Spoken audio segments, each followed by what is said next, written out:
CCN news एक पाऊल महाराष्ट्रासाठी। धारदार शस्त्रांचा धाक दाखवून 19 वर्षीय विवाहितेवर अत्याचार केल्याची घटना बुलढाण्याच्या मलकापूर तालुक्यातील दुधलगाव शिवारात घडली आहे। या प्रकरणी मलकापूर ग्रामीण पोलीस ठाण्यात 2 अज्ञात आरोपींविरुद्ध गुन्हा दाखल करण्यात आला असून आरोपींच्या शोधासाठी पोलिसांनी 5 विशेष पथके नियुक्त केली आहेत। पोलिसांनी दिलेल्या माहितीनुसार पीडित महिला व तिचे पती एका शेतात वास्तव्यास असून तेथे मजुरीचे काम करतात। रात्री 11 वाजताचे सुमारास दोघेही घरात असताना 2 अज्ञात व्यक्तींनी दरवाजा तोडून जबरदस्तीने घरात प्रवेश केला। त्यापैकी एकाच्या हातात चाकू तर दुसऱ्याच्या हातात विळा होता। शस्त्रांचा धाक दाखवत आरोपींनी मोबाईल फोन आणि रोख रक्कम हिसकावून घेतले। त्यानंतर आरोपींनी पती पत्नीला घराबाहेर शेतात नेले।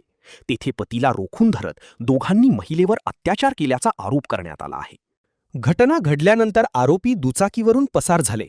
पीडितेच्या तक्रारीवरून मलकापूर ग्रामीण पोलिसांनी दोन्ही अज्ञात आरोपींविरुद्ध गुन्हा दाखल केला आहे। या घटनेनंतर पोलिसांनी आरोपींच्या शोधासाठी 5 विशेष पथके तयार केली असून घटनास्थळी फॉरेन्सिक पथक आणि श्वान पथकाने पाहणी करत सायबर सेलचीही मदत घेण्यात आली आहे।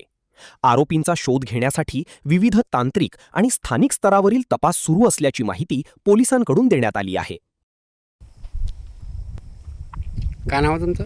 मी निवृत्ती सोपान बारंबे, राहणार दुधलगाव बुद्रुक।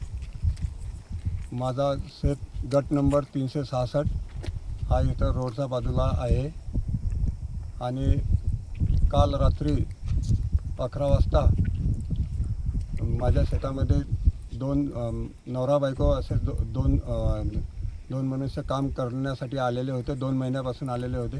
ते काम रात्री 11 वाजता 2 अज्ञात व्यक्ती येऊन त्यांच्यावर त्यांनी विळा दाखवून आणि चाकू दाखवून हल्ला केल्यानंतर त्यांच्याजवळ ते 600 रुपये घेतले आणि तुमच्याजवळ चांदी वगैरे आहे का ते पण द्या। त्यांनी सांगितलं की आमच्याजवळ चांदी वगैरे काही नाही, हे कपडे आहे हेही मालकाने आम्हाला दिलेले आहे। आणि मग त्यांनी टिनाच्या घरामधून बाहेर ओढले, मोकळ्या शेतामध्ये ओढले आणि तिकडे बलात्कार केला। याची मला सकाळी आल्यानंतर त्यांनी जाणीव दिली। त्यानंतर मी त्यांना पोलीस स्टेशनला घेऊन गेलो आणि त्यांनी तक्रार दिलेली आहे मलकापूर ग्रामीण पोलीस स्टेशनला।